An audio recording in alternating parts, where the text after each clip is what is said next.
ധൃതി പിടിച്ച് കട്ടിംഗ് ബോർഡൊന്നും ഇല്ലാതെ സവാള ഇങ്ങനെ അരിഞ്ഞിടുന്നുണ്ട്. വേഗത്തിലൊരു കറി ഉണ്ടാക്കണം, അതിനുള്ള ഒരുക്കത്തിലാണ്.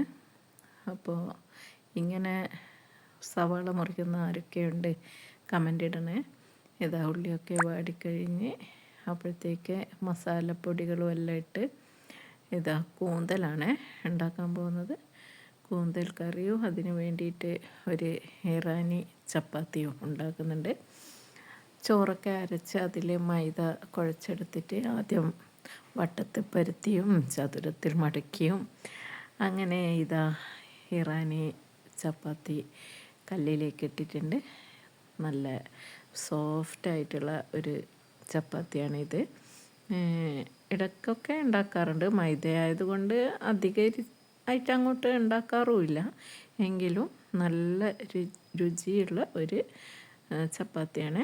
അപ്പോൾ കൂന്തൽ മസാലയും ചപ്പാത്തിയൊക്കെ ആയിരുന്നു ഇന്നത്തെ ഡിന്നർ. എല്ലാവരും ഇതൊന്ന് ട്രൈ ചെയ്ത് നോക്കണേ. Thank you.